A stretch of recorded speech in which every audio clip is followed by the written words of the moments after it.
बिस्मिल्लाहिर्रहमानिर्रहीम। अस्सलाम वालेकुम मेरी प्यारी यूट्यूब फैमिली। आज मैं आपके लिए बहुत ही अमेजिंग DIY ऑर्गेनाइजेशन टिप्स लेकर आई हूँ जो आपके पैसे भी बचाएंगी और आपका काम भी बहुत ही ज़्यादा आसान कर देंगी। जिन चीज़ों को आप वेस्ट समझते हैं आज उन्हीं से हम अपनी ऑर्गेनाइजेशन करेंगे। तो चलिए जी स्टार्ट करते हैं।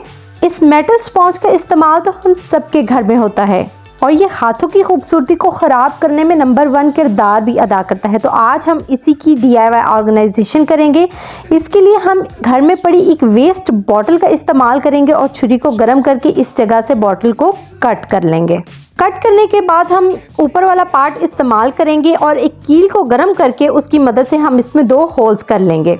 अब हम एक नीडल और एक थ्रेड ले लेंगे। थ्रेड आपने कोशिश करनी है काफ़ी मजबूत हो और मोटा हो और उसके बाद थ्रेड के एक एंड को हम अच्छे तरीके से नॉट कर लेंगे। अब ढक्कन में किए हुए 2 सुराहों में से एक सुराह से हम नीडल को अंदर डालेंगे और उसके बाद मेटल स्पॉन्ज का सेंटर पॉइंट ढूंढने के बाद नीडल को उसमें से पास करेंगे और देन हम ढक्कन के दूसरे सुराख में से उस नीडल को आउट कर लेंगे। ये स्टेप्स बहुत ही एहतियात के साथ करें। ये बॉटल आपको सिर्फ एक दफ़ा DIY करनी पड़ेगी। उसके बाद जब भी आपका ये मेटल स्पॉन्ज ख़राब हो आप इसी प्रोसेस से इसको रिप्लेस कर सकते हैं। अब ये थ्रेड को आउट करने के बाद आपने अच्छे तरीके से स्पॉन्ज को टाइट कर लेना है और उसके बाद दोनों थ्रेड के एंड्स को आपने अच्छे तरीके से नॉट कर लेना है ताकि स्पॉन्ज बहुत ही टाइटली फिट हो। उसके बाद आप चाहें तो इस लिड के साथ कोई भी रिंग अटैच कर सकते हैं जिसको आप हैंगिंग के लिए इस्तेमाल कर सकें या फिर इसी थ्रेड को थोड़ा सा एक्सटेंड करके नॉट कर लें जिसको कि आप कहीं पर भी हैंग कर सकें। अब देखें जी कितने ही स्मूथली आप इसको किसी भी बर्तन को वॉश करने के लिए इस्तेमाल कर सकती हैं और किचन में हैंग भी कर सकती हैं। उसके बाद हमारी दूसरी टिप भी बहुत ही अमेजिंग होने वाली है। इसमें हम एक वेस्ट बॉटल और एक जिप की मदद से अपने लिए एक स्टोरेज बॉक्स ऑर्गेनाइज करेंगे जिसको हम मल्टीपर्पजेज के लिए इस्तेमाल कर सकते हैं। तो बस आप एक छुरी लेनी है और बॉटल को इस तरीके से कट कर लेना है। कट आपने वहां से करनी है जहां पर आपने जिप अटैच करनी है। उसके बाद इस तरीके से बॉटल के एंड्स पर आपने ग्लू लगा लेनी है। आप चाहें तो ग्लू गन का भी इस्तेमाल कर सकते हैं।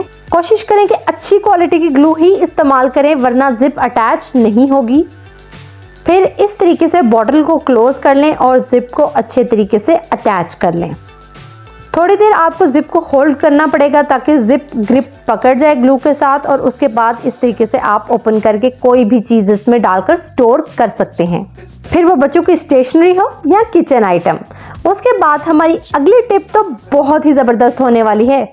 उसके लिए आपने एक वेस्ट बॉटल ले लेनी है और इस पॉइंट से अब हम इसको कट करेंगे। उसके लिए एक नाइफ को अच्छे तरीके से गर्म कर लेना है और स्ट्रेट रखते हुए बॉटल को काट लेना है। ये कटिंग का प्रोसेस आपने बहुत ही एहतियात से करना है क्योंकि छुरी गर्म होने की सूरत में आपका हाथ भी जल सकता है। लेकिन ये जो स्टोरेज हम बना रहे हैं इसको भी आप मल्टीपर्पजेज के लिए इस्तेमाल कर सकते हैं और ये आपके रेफ्रिजरेटर में बहुत सी स्पेस को कम करेगा। तो अगेन हम नाइफ की मदद से इन एंड्स को स्मूथ कर लेंगे और जो बॉटल का ऊपर वाला पार्ट है उसको एक कैंची की मदद से इस तरीके से आपने कट्स लगा लेने हैं जैसे कि मैं लगा रही हूँ। आपने काम बहुत ही ध्यान से करना है और जैसे मैं सिखा रही हूँ बिल्कुल इसी तरीके से करना है। उसके बाद जिस भी चीज़ को आपने स्टोर करना है चाहे वो टमाटर हो, लीमू हो, मिर्चें हो, कुछ भी हो, आपने इस तरीके से डाल के बॉटल को अच्छे तरीके से टाइटली बंद कर देना है। बस ध्यान में रहे कि बॉटल बिल्कुल खुश्क हो। तो इस तरह आपकी स्पेस और पैसा दोनों बचेंगे और चीज़ों को भी आप जब तक चाहे स्टोर करें वो भी ख़राब नहीं होंगी। उसके बाद प्लास्टिक पैकिंग में हम जो चीज़ें खरीदते हैं उनको खोलने के बाद उनको संभालना भी एक बड़ा ही मुश्किल काम है। तो यहाँ पर आज इसका भी सोल्यूशन हम करेंगे। उसके लिए एक प्लास्टिक की बोतल आपने ले लेनी है और छुरी गर्म करने के बाद इस तरीके से उसको कट कर लेना है। यहाँ पर सर्फ का पैकेट मैं पहले खोल चुकी थी और ओपनिंग होल थोड़ा सा बड़ा था इसीलिए मैं बॉटल की कटिंग थोड़ी सी नीचे से कर रही हूँ। अगर आपका पैकेट छोटा है और उसका ओपनिंग होल भी छोटा है तो फिर आप बॉटल की कटिंग थोड़ा सा ऊपर से कीजिएगा। उसके बाद जी कटिंग करने के बाद इस तरीके से मैंने इंसर्ट कर लिया और फिर एक लाइटर की मदद से मैं इस प्लास्टिक को हीटअप करूँगी ताकि वो ग्रिप पकड़ जाए इस प्लास्टिक लिड के साथ। ये स्टेप आपने बहुत ही ध्यान से करना है क्योंकि ये थोड़ा सा डेंजरस भी हो सकता है। लेकिन एहतियात के साथ जब आप ये प्रोसेस करेंगे तो प्लास्टिक अपनी ग्रिप पकड़ जाएगा। अब उसके बाद मैंने छुरी गर्म करने के बाद श्योर किया कि सारे एजेस साथ जुड़ गए हैं, तो सारे एजेस साथ अटैच हो चुके थे।